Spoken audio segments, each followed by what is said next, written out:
Content warning. Triggering discussions of gun violence and its impact are featured in this podcast. And they shot him with a shotgun and left him in the bushes. And I remember thinking that after my uncle telling me that enraged me. Now I had rage towards him. But how old were you when your uncle told you this? I was 12. You were 12 years old. Yeah. But you knew prior to 12 years old that he was dead. But he told you the story. He told me the story. Yeah. Do you think you were ready for that at 12? You know what? Now that I think about it, no, because that's when I got worse.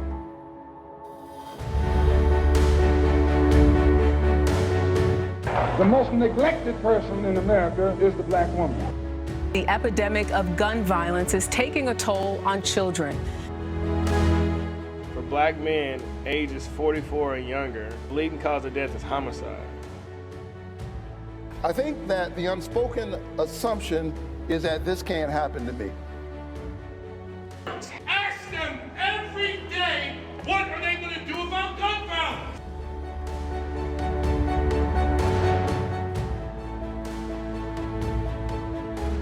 So as we kick off our conversation, introduce yourself first and then tell a little bit about who you are, what you do, and where you're from, and then share a little bit about your philosophy or mantra that you live by and how it has shaped your life's journey.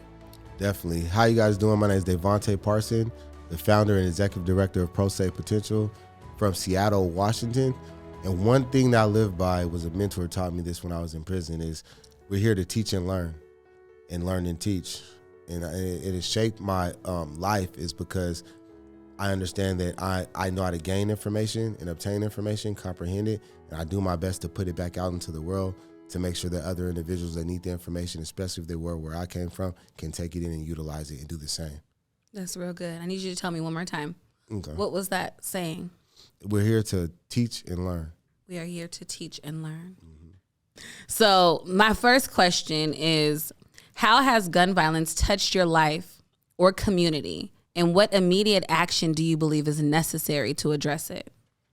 Man, there's so many ways gun violence touched my life. And in the community, I could start with, before I was born, my dad was murdered. And while my mom was pregnant with me, you know, and if we know when a baby's in the fetus, when they're in the mom's stomach, they feel everything that Absolutely. That individual feels, especially the trauma. So I was born into gun violence. I was born into trauma before I was even here, right? So then I was put in the community in the Yes Terrorist projects in the 90s when there was gun violence running rampant, right? When the gangs had really started coming up to Seattle. So I seen a lot of that, and it transformed me in a way into somebody who I really wasn't, right? But it was just enough to speak to the trauma that I had already been through. And seeing that and becoming that started having me like exert these behaviors that wasn't really me. And I put it out into my own community and became a part of that cycle that we're continuing to see with our youth and young people, right? And it even pushes up to the young people that I work with to this day that are in my program. We do a mentorship resource navigation program within the community. And these youth, every day they're dying. They're getting locked up for gun charges. They're not even caring at this point. They're suffering, they're crying. And as I see that and understanding where I came from and how that experience had me, they're killing other young men and sometimes young women. And these are fathers, and their kids are not being able to see their dad as they get older. You know what I mean? And so it's a cycle, and it's repeating. And I'm seeing it day to day, every day. Yeah, that's hard. You make me think about so much as you just break down your story, your history, what you were up against. So tell me a little bit about the identity portion and you've never looked at your father in the eye. You don't know his actual skin complexion. You don't know if he's 6'3". You're hella tall. So you know what I'm saying? Like, you haven't been able to size him up and all those different things. So tell me about that identity piece. That's a really good question, actually. It's funny because I was reflecting on this not too long ago. So when I was younger, I didn't have a dad, so I kind of just came up. None of my homeboys had dads either, whether it was dead or on drugs. So I didn't really understand how much I really missed it because I didn't have it, right? But then as I got older, I started finding myself being angry, you know, and I was like, why am I angry? Well, because my dad isn't here, and I think he should be. Like, it was as if it was his fault that he died, that he chose to get killed, right? But the turning point for me came, right, when I was 22. It was right before I caught the case that everybody really knows me for now.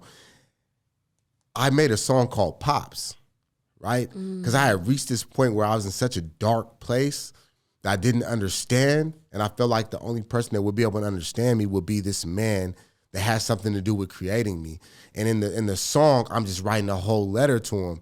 And at the end of the song, I realized I was 22, and I was scared because he got killed when he was 22, right? And so that thought led me into when I was in my prison. I had maybe a year before, and something happened where I think it was like my daughter's mom or something, and I was sitting there struggling with these thoughts as a young man trying to become a man and learning how to be like quote unquote normal. And I was like, damn, man, I wish I really had a dad right now. And then I thought, wait, I lived longer than he did, so what could he have been able to tell me? You know? And so that was my thing with the identity. It was like I didn't know who he was, so I was like, who cares? Then it came to like, I wish I knew who he was, but I'm angry because he left me. Then it became to like, damn, I wish I did know so he could help me understand who I am, because that's a missing part of me I'll never know. I need Kleenex. Because for real, like I was thinking about this morning, I'm like, Lynniah, you know you're not gonna be able to hold this. For real. Like I'm gonna need a box of Kleenex. I have some at the other office. We're gonna have to bring it. I'm thinking about so much, and I don't want to mess up my makeup. For real. But it's crazy because what's hitting me in this moment is this conversation we had at our second week of our 8-week cohort last week with the mothers, and they were all having a conversation about their children that never got to meet their fathers, right? And so a lot of them also experienced the same trauma that your mother experienced, where they were pregnant and then the father was killed, or the child was 1 or 2, right, and just has never met their father for whatever reason. But I'm thinking about, like, when did you first find out? Like, who told you that your father was murdered? And do you remember that moment, or do you just remember growing up and just knowing that that's what happened? Can you recall that time where you found out your father had been murdered, and then do you remember, like, just that experience and how that landed on you? Yeah. You know, it's crazy because when you say that about a lot of the mothers in your court, I know a lot of them, you know, and I grew up with a lot of them, and I'm like, dang, I knew their dads. And I had a piece that those kids will never experience because I actually knew their dad, you know? And it brings me back to the thought that I don't remember the exact time when I was told that my dad was murdered. It was probably my grandmother or something, but I remember my uncle telling me how he was murdered. Right, and my uncle telling me he knew him, right, and my dad was like, so the story went that he was actually set up, right? He was set up. He was selling drugs. He wasn't really a hard guy or nothing. He was a good hustler, from what I heard. He goofy dude, tall dude, from what I heard, right? And he was too nice. And apparently it was somebody he was adopted. Apparently it was somebody near the family or in his family potentially that had him come out, and he said he was gonna make a sale out of trust, and they shot him with a shotgun and left him in the bushes. And I remember thinking that after my uncle telling me that enraged me. Now I had rage towards him. But how old were you when your uncle told you this? I think I was, because he came out when I was 12. You were 12 years old. Yeah. But you knew prior to 12 years old that he was dead. But he told you the story. He told me the story. Yeah. Do you think you were ready for that at 12? You know what? Now that I think about it, no, because that's when I got worse. You got activated. That's when I got time. more activated when I was 12. After around that time. So what do you think that did to your mind psychologically? For a 12-year-old to get this raw information, what do you think that did to your mind? I think it made it open to the possibility of me be able to do something violent the same way, because it happened to somebody that should have been there for me that was unfairly taken from me. You know, and from that point on, my thought in the streets was like, I didn't care if some of these dudes we did something to had kids and they got killed. Because at the end of the day, I'm like, bro, little dude's going to be good because I grew up without him too, without a dad. So you're going to feel what I feel, you know? And that's just the way I led my mentality at that point because of that situation. Ooh, this is heavy, huh? Man, yeah. My next question, too, is really going to get you thinking, because if that's your reality and that's what you went through, and more often than not, that's what's happening amongst our community is there's these raw conversations with children, right? They're like all the time. We don't know what's right, what's wrong. How do we navigate this? But what would you say from your experience to anyone who has experienced the similar loss, right, of a parent who is a minor? How should their parent, their surviving parent, whether that's mom or dad, how should they give that information to the child to tell them, you know what I'm saying, that your father or your mother was murdered, or just how should they have that conversation? Man, I don't think it's like a one size fits all type of thing. I think it depends on like the level of maturity that your child is at, like how you brought them, and the level of, I guess, what level their emotional regulation is, you know, and then you bring it on lightly and softly, you know, like maybe even something that I think the best way for me, in my opinion, maybe would have been to take me to, I don't know that side of the family too much. Take me over there to meet them, show me about them, and show me the pictures, show me this, and talk to me slowly about, okay, this is what's going on, this is what happened. You know, he was a great person, et cetera, but this is where you're going to go in life. And he's going to love you for this, and he's going to, and put those things that behind you, like that push, that spiritual push, along with the good things about him, instead of just dropping off, well, your dad was killed, and this is what happened, and you just run off and go figure that out. But utilize the positivity to lightly bring it on them. It's like now their spirit is with you to push you forward and be greater, you know? Looking at the positive. Looking at the positive. So I think you should be really, really clear, though. What shouldn't you do when it comes to giving a child information about their father or mother who was murdered? Like, what should you not do?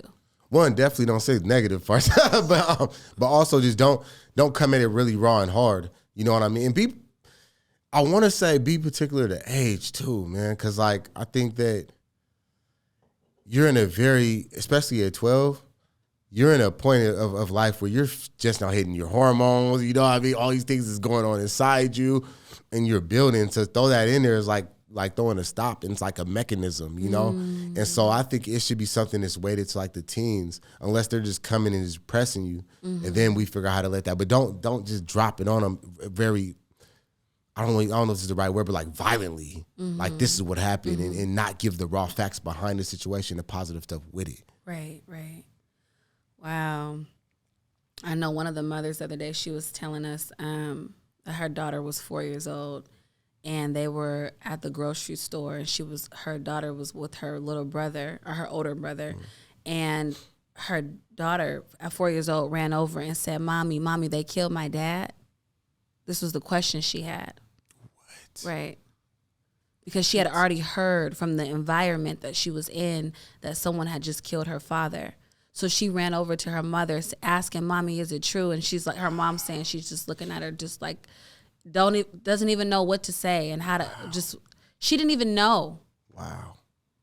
Wow. Right? What do you say at that point? Right. So that's the kind of the conversations we're having. Yeah. It's like, well, damn, what do you say? What do you do? And then how do you support that child moving forward?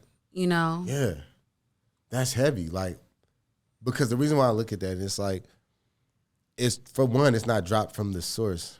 You know what I mean? And so let's not even look at the fact that could breed distrust on accident. Like, okay, you didn't even tell me this. This told me this, right? And now they're like, oh, now I got to deal with all this. And who else knows this? Right. You know what I mean? Right. And then you're sitting there like, I don't even know how to bring it to you. You're not ready for that.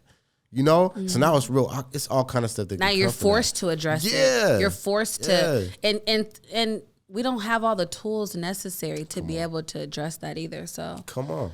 And let's put together the fact in our culture we're not really properly taught to communicate. Absolutely. So it's like we're just throwing on that, and then it's like, oh God, I don't even know how to speak to you about this, because I was told my whole life not to talk about things or to be hard or to be tough.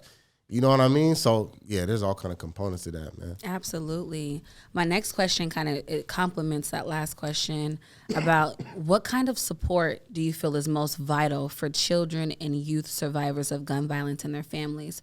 So I want you to think, think about this question in terms of whether it's a child who lost a parent, whether it's a friend who lost another friend and they're teenagers. Any type of survivor, right? It's a young man or a young woman who lost a sibling, regardless of whoever that individual is, a young mother who lost her boyfriend or her husband. What kind of supports do you feel is most vital for children and youth survivors of gun violence? I mean, I'm gonna say one word and then we'll expound on it, but love, man.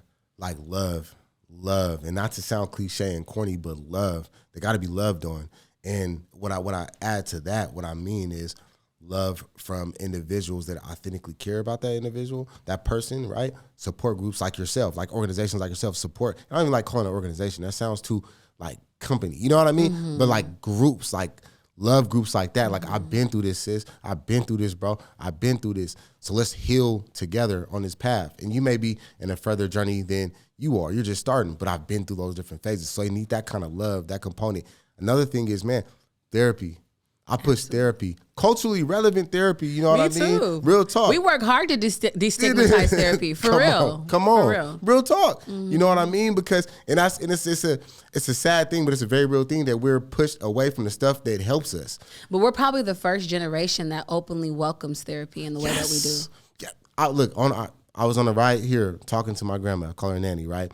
And we're discussing things that my daughter has said, because my daughter's having to get in therapy because a lot of trauma I put her through. And she gave me a learning moment the other day just based on me not committing to things and fear and things like that, right? And I was telling Nanny, I'm like, man, look, I said it's so crazy because now we're so open to challenging the ways we were brought up. Absolutely. You know? Because I was brought up like, boy, don't you say nothing. Don't let this leave this house. Don't do it. You know what I mean? Period. That's black families for you, though. That's Come the on. reality. Right. You know, and now, like you said, we're open to that. Like, nah, we're not.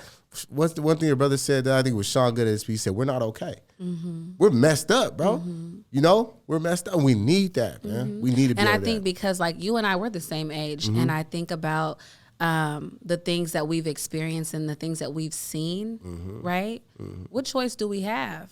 It's either it's going to get worse or it's going to get better. And if therapy is going to help us get better, then like, why would we not go to therapy? Right.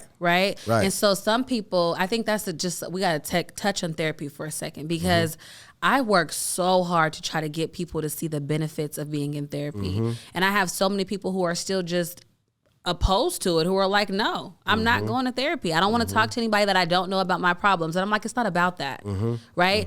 And for me, talk therapy is not my style of therapy. I prefer not to go to a therapist and fluff, lightweight talk and talk about how was the week and what's going on. I have to have trauma-focused therapy. I have to focus on whether it's CPT, whether it's EMDR, different types of therapy that are trauma-focused, PTSD. Like it has to be focused because with focused therapy, you're able to really look at the behaviors and you're able to take more accountability. But when it's talk therapy, you put it on everybody else. Man. Well, my mama done did this and my boyfriend done did this and my sister done we're not here for them. We're here for you. Come on. So it has to be trauma focused is what I've learned. And so I feel like if we can get more people on board to just really be open to looking at these models that have been developed and studied to help us understand that the trauma that we've been through and help us to navigate that, the more better off we'll be. But it's just that's the truth, man. That's the truth. Like, and I appreciate you sharing that. You know, it's because I think that like one of the ways I look at people is like people plan and strategize, never make a move. So it's nothing but an idea at that point, right? People want to go through therapy and just speak.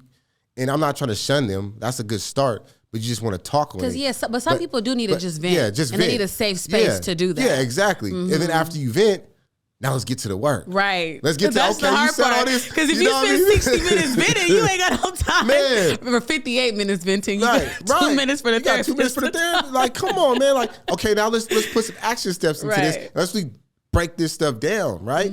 Because if not, then you just want to let it go and then you're going to go back. It's still there. Absolutely. You know, so I think that's extremely important. Like you said, my therapist has me right now where, because I started off my session, just gave her my life story. I was like, look, I'm just going to be open with you. I cried my first session. You feel what I'm saying? You know, I cried, bro. And I was extremely vulnerable at that point, right?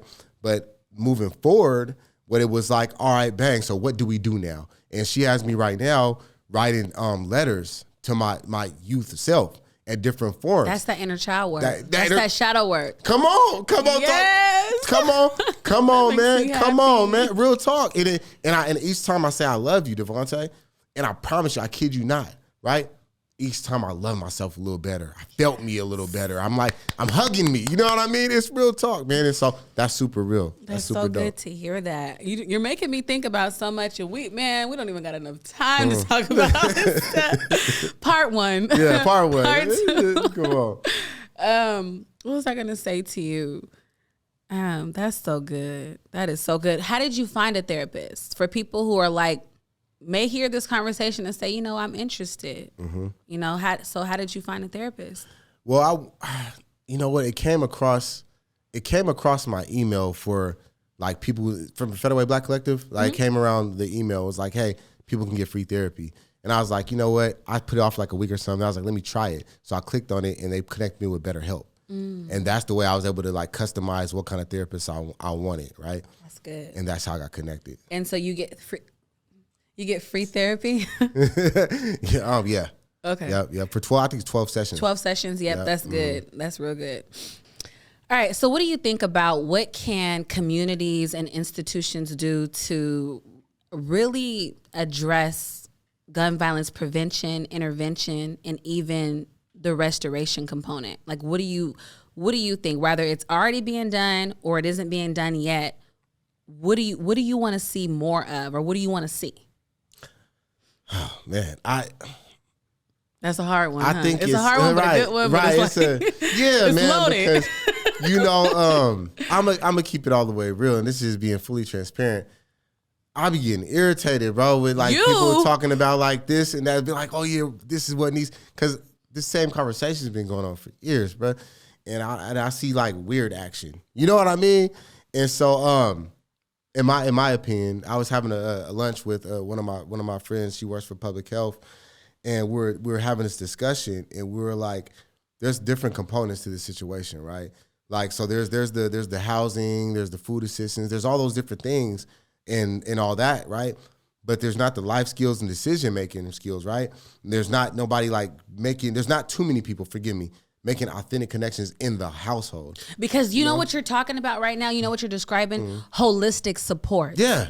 Holistic supports, we're looking at the individual mind, body, and spirit. We're not just taking on this public health approach that's just looking at science, data. You know what I'm saying? Like, we have to look at the individuals in their households. Yes. Or we're going to forever be in the cycle. We're going to forever be in the cycle, right? Look, listen, one example I utilize, right? I was 22. I got put on with housing. They helped me with some food. They paid my down payment, all that other stuff, right? Listen, I didn't know how to pay bills adequately. I didn't have no kind of work ethic. I understand that. And I still decided within 2 months of being there to go pick up a gun, kick a door, and then go get in a shootout and get locked up and go to prison. Right. So I had all the resources I needed, but I still didn't have the components to make the necessary decisions that I needed to, or the life skills to know how to survive. I mean, how to thrive, forgive me. I was still in survival mode. Nobody taught me how to get out of that, but they gave me all this. You know, it's just like in the Bible when it talks about when you clean the outside first of the cup, but the inside still dirty.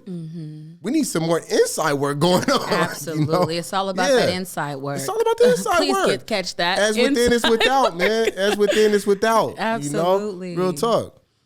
Man, that's good.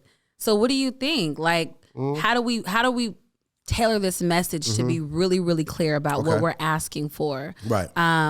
Across the board, regardless of age, regardless of gender, regardless of sex.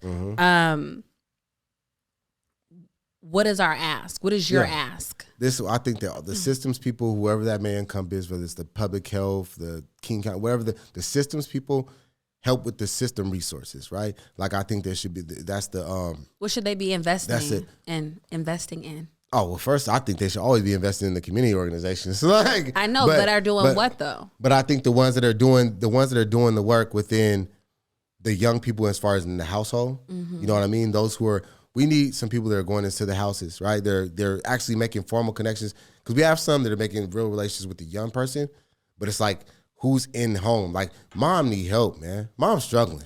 You better preach. Mom's struggling, bro. You know what I mean? She did raise little bruh, a little She did the best she did the could. best she could, man.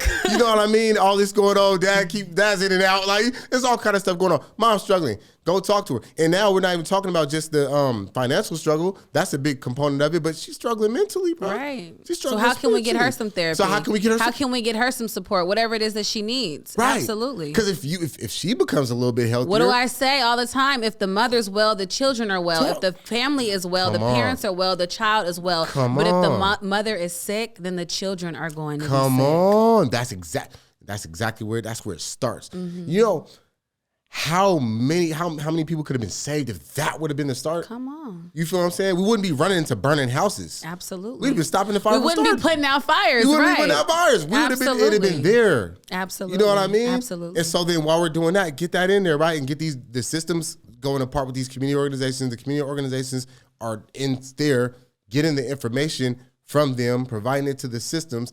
They're taking that into account in providing that. Oh, we got free therapy for you, right? We got, you need help getting a strong career.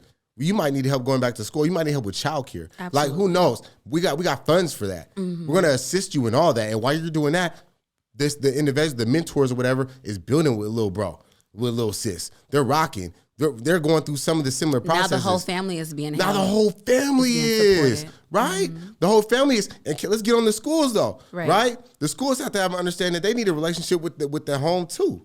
And a relationship with this youth, we with this have kid. so much work to do. Man, there's a lot, man. Look, I'm telling you, man. We have so much work to do. Listen, man. And I feel like you're right. Like anyone who is just focused on, the youth and not their families is doing a disservice. The whole way.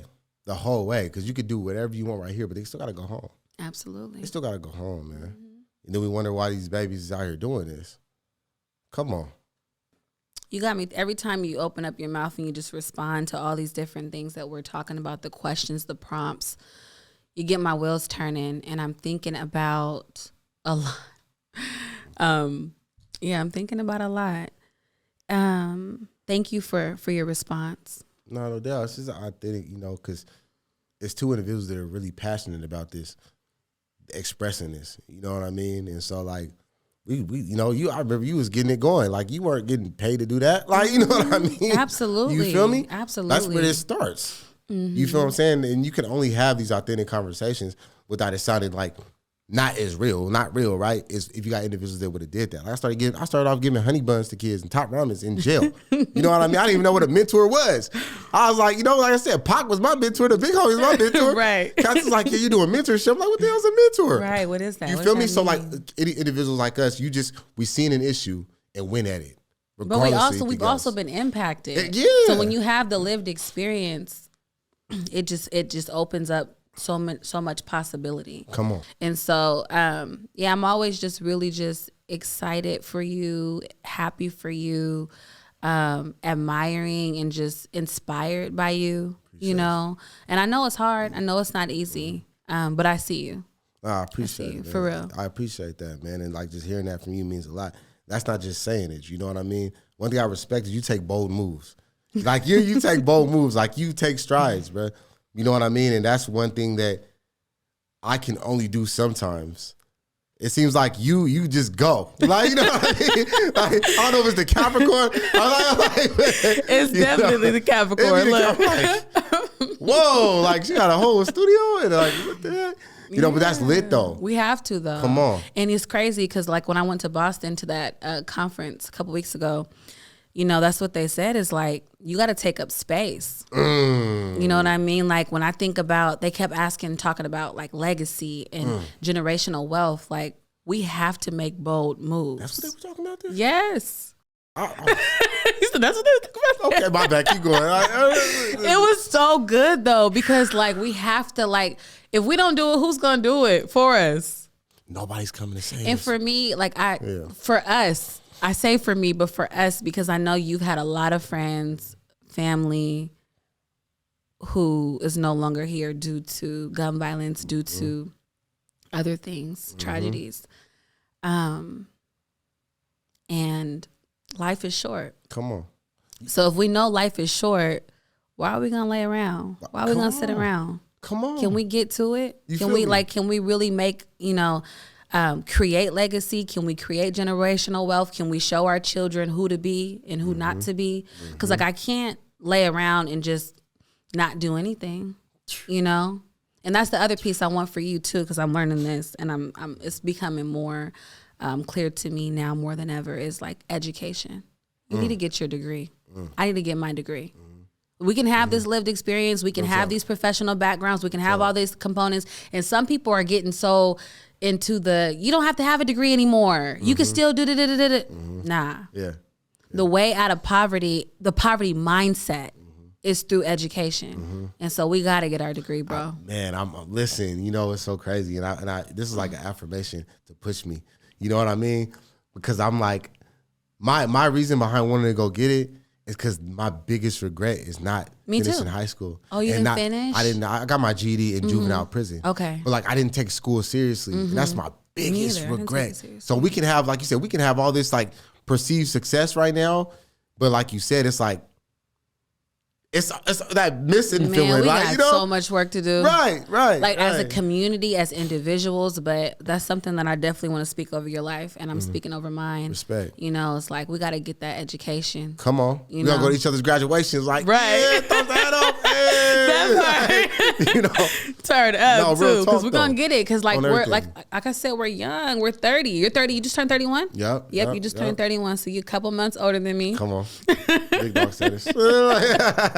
Happy belated birthday. Appreciate it. Absolutely. So the next thing, I want you to think about a moment where, or experience that was pertaining to gun violence that really changed your perspective and your approach to life. Was there a moment or an impact or something? Maybe it was you lost someone. Maybe it was a youth. Maybe it was your father.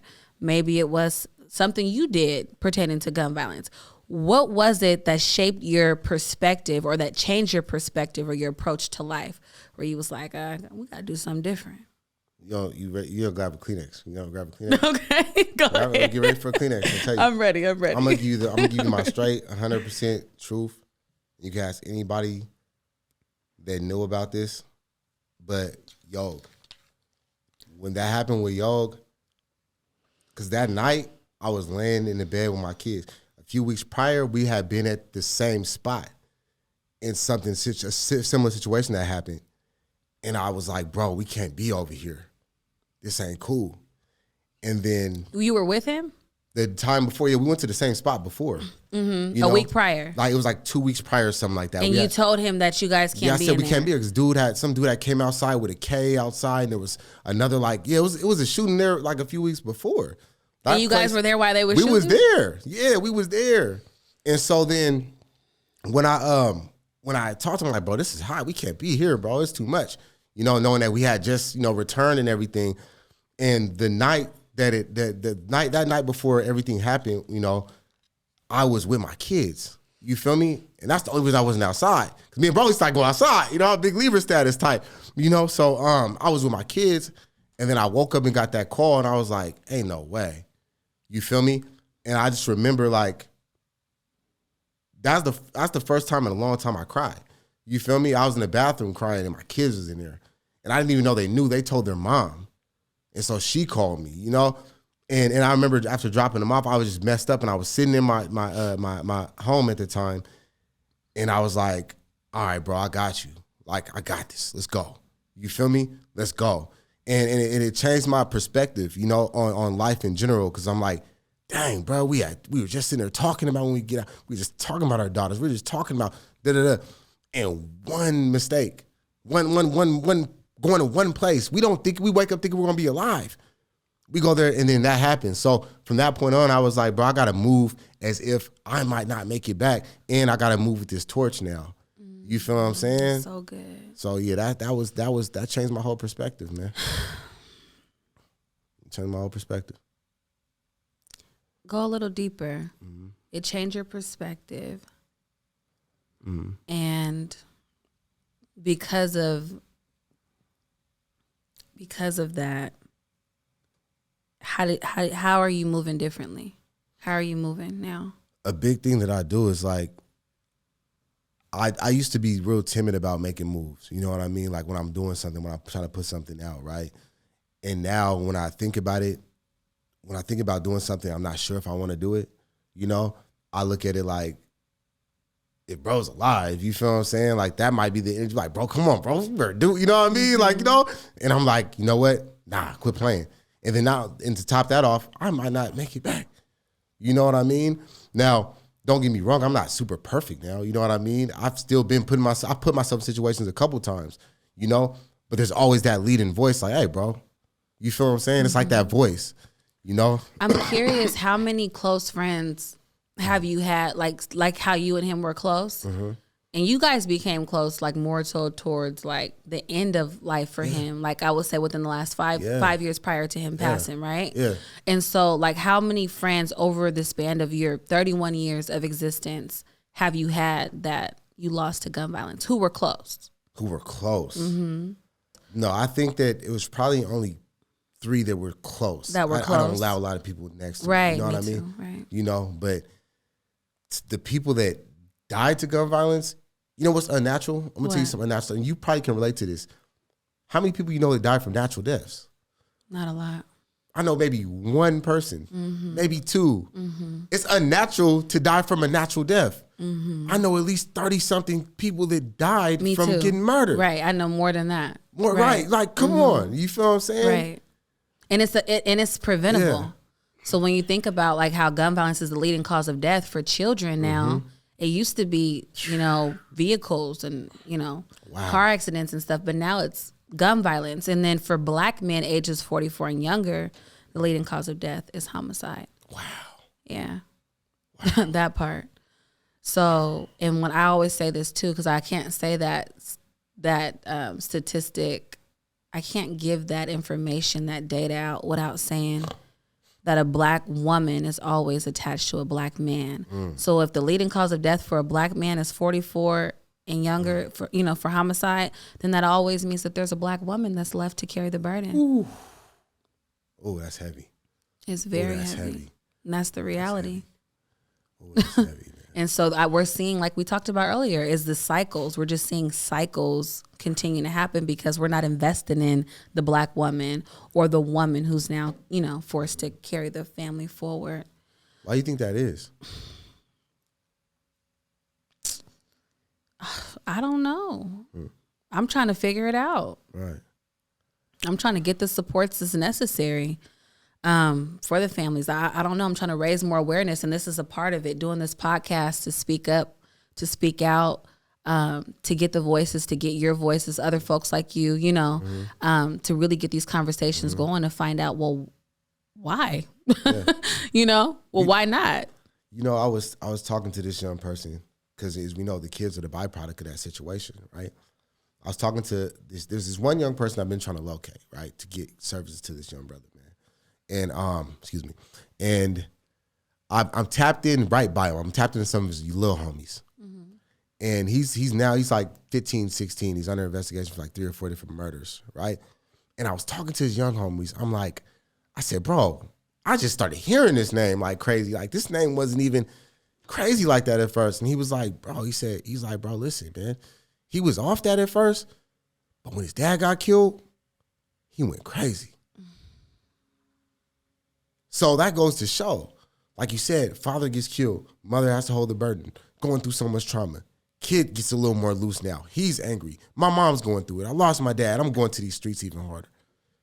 And just do the same thing to most of, you know what I mean? Now there's another, and so, yeah, it's a cycle that's perpetuated, man. And that's why I always say we have to do something we've never done before to get different results. But if we keep doing the same thing over and over and over, we're not going to see different results. Come on. And another thing is, like, nobody has the right answers, like all the right answers. So I'm trying to welcome more people in, and people are trying to, like, push more people out. And I'm like, ain't even enough of us involved.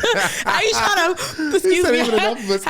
push people out? And you know what I'm saying? We need more people. We need to be recruiting people. You know what I'm saying? Like how, like the Black Panthers, when you think about all the different movements, like we need to recruit people.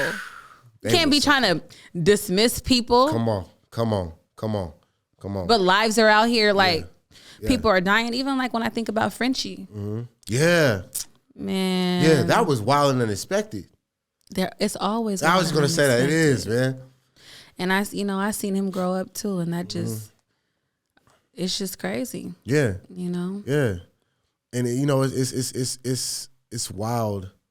I guess at some point I was under this, like, false belief that if our generation made it past a certain age, we was going to be okay. And I'm like, they're dying like doo-doo. You know what I mean? Like, man, we could keep naming them. Like, you know what I mean? Like, look, you're seeing, I'm like, dang, bro, we still not safe. You know? Yeah. And it's scary. It's so scary. It's scary, man. It's extremely scary. That's why I say when you talk about, you know, making bold moves. Right. What's more scary? Yeah. Dying or making a bold move? Oh, that was raw. That was raw. On everything. That was raw. That was raw. Real talk. It's hilarious. Real talk. Seriously, though. Just jump head first. All the way. All the way. I got my last question for you, and then we'll start to, I have two more, but we'll wrap up after this one. What message or idea do you believe is essential to inspire and really mobilize our people, our community, when you think about the, the different systems? How do we get people to fight and understand why it's important to fight against gun violence? Oh, that's a big question right there, man. You know.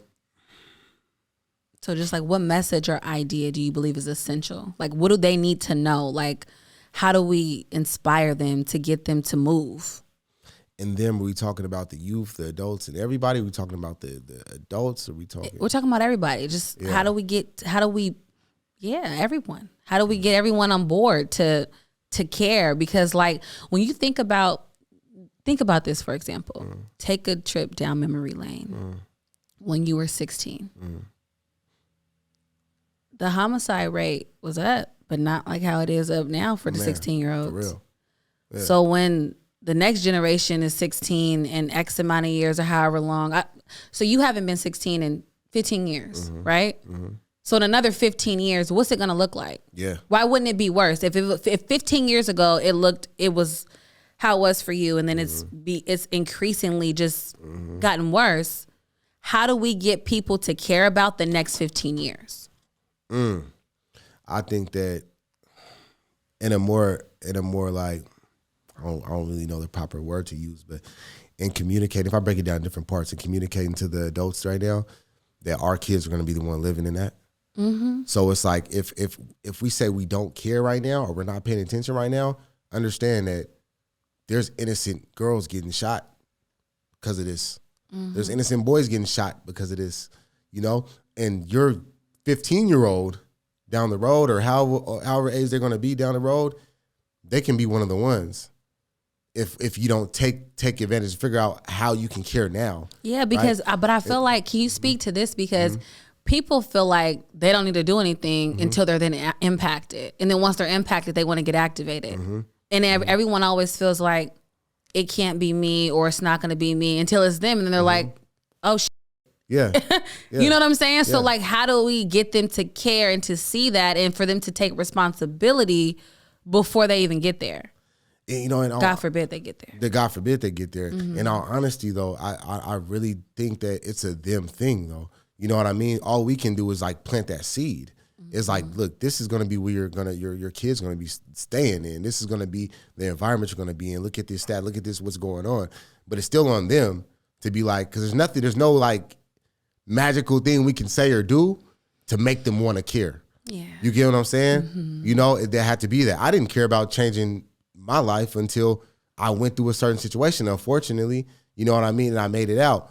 But I think that when it comes to our young folks, right, the best way is like giving them hope again. You know what I mean? Giving them hope again. We talked about this before. Right, Hope. Hope, right. We had a good conversation about hope. Hope. That's extremely important. You know what I mean? And that comes from that's relationship building. That's exposure. You know, build a relationship with them. Show them that you really care. Because what's the quote, man? Like, they don't care what you know till they know that you care. Building that, taking them places outside of their elements. You know what I mean? Building that, giving that love with them. Like, you know, taking them somewhere they ain't never seen and show them there's another piece of life. Absolutely. You know what I mean? And I believe that as we do that, they'll be able to communicate that because they're the ones that can speak to their generation. You know what I mean? They're the ones we have in the program. We have certain groups that are certain group and gang involved, right? But once we get the one and then we get the two, then they're like, oh shoot, okay, maybe. Now, even though it might not be every single day, we might have took them for a day when they, instead of going and doing that, they went and did this. They ain't gonna shoot nobody. But you're giving them hope again. You feel what I'm saying? And so just to wrap all that up, I think that it's just giving the understanding to the adults that, listen, like, your kid's gonna be living in this generation to come up, and it's important to care now so that your kid doesn't become a person that's either a victim or potentially a person that enacts that. You know, I gotta shift just a minute for a second because it's on my spirit. Right. You know how folks nowadays be like, I don't know what's wrong with this generation. I don't know what's wrong with these kids. They don't have no leadership. They don't got no big homies. All type of stuff like that, right? Yeah. But it's like, that's the stuff I'm talking about too, is like, how can they be more responsible? Because as we've gotten further down the line of these newer generations, there's been less mentorship and less leadership. Yeah.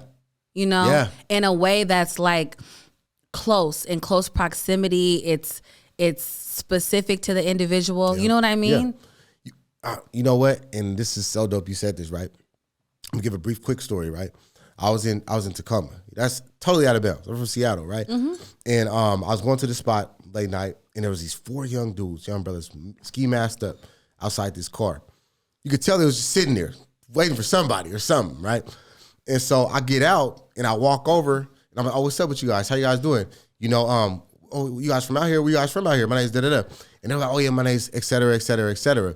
We had a quick conversation with them. I told them, I was like, yeah, I changed my life, been in prison, blah, blah, blah. And these young cats got big, you know, things on their hips. But they started expressing to me, oh, yeah, they went to Green Hill. Oh, how'd that feel, bro? Man, I hate that. Da-da-da-da-da. Okay, whoop. You ever thought about something? It's a quick conversation late at night, right? Big bangers. And when I shook his hand, I was like, all right, I'm about to go. He said, hey, big bro, I appreciate you for stopping and talking to us, because nobody does it. And here's the thing, right? When I came back outside, there was another young dude that was clearly hyped up. I think he was drunk or something like that. And he was looking at me like crazy. And the young dude that I would perceive as the leader said, nah, big bro's cool. He actually talked to us. So what I want to say is this, is don't be scared of these kids. Understand it, that's good. Don't be scared of these kids, bro. They're kids. Don't be scared of these kids. You know what I mean? They are kids. And if you approach them respectfully and with care and love, they sense that. And most of the time, you're speaking to something they never felt, you know, or haven't felt in a long time. They might have lost their dad. And you're the man coming in there talking to him with that voice to him, not crazy and condescendingly, but like, young bro, I see you. Like how you said, I see you. They just want to be seen. You know? Absolutely. Real talk. Thank you for that. That's good. Real talk. You make me so happy. This is such a beautiful conversation. And as we prepare to wrap up our conversation, I want you to look back and think about, you know, all the beautiful things that we talked about, the hard things we talked about today. And what's one final message or insight that you'd like to leave for our listeners? Out of everything we talked about, I want to say this, man. Don't give up hope for this fight against ending gun violence. There's still a chance, as long as we're still up breathing and our hearts beating. We still got that pen in our hand to write this story. And that goes to the adults listening and to the young people. Don't give up. There's still hope as long as we're still here, man. That's good. Thank you for that. In closing, is there anything else that you would like to share as far as like where to find you at, how to get connected with you? Maybe you want to take a second and tell us about your books. Oh yeah, no doubt. You can connect with me on IG, The Prolific Tay. Same thing on Twitter, The Prolific Tay. Facebook's DéVonté Parson. Excuse me. I just put a new book out. My 3rd book is called The Success Guide. A Success Guide, a Prescription of Recidivism. And what it basically is, it's like a quick 26-page read that I geared towards people who are incarcerated or have been incarcerated that has a hard time reintegrating into society and want to know how to transition their life from surviving to thriving. So it's just the basic steps that you could read real quick that I went through for my transformation. And if you apply it 99.9%, I guarantee you'll be good. So you can cop that book.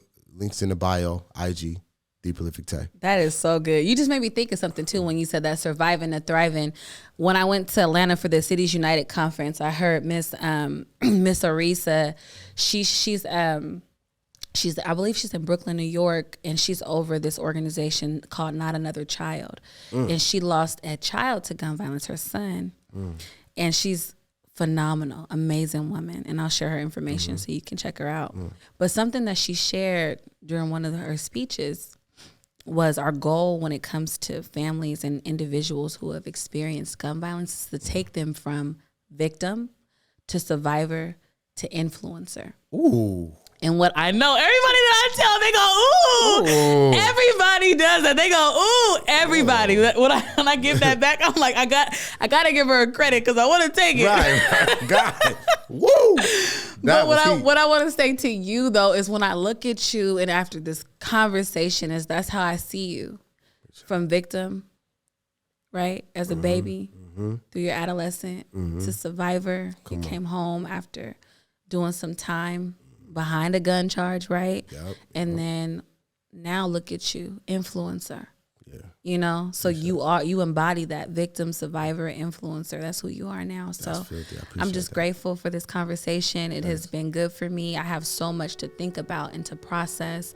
And I look forward to hopefully having you back soon we can elaborate because this is really good. We're going to get it popping every time. And I appreciate you for having me. I love what you've done here and what you've built and how you had your own journey and turned that into something. And like I said, I see the light. Like one thing I want to say before we end this is like, people never see their own potential. You see what your potential is to a degree. It takes the outside to see the full potential, right? You better preach. So real talk. Like I see way more than even you're able to see. You know what I mean? So just keep living it out and stick to it. Right and keep back making at those you. bold moves. Thank you. I appreciate you. Same. God bless you. Come on.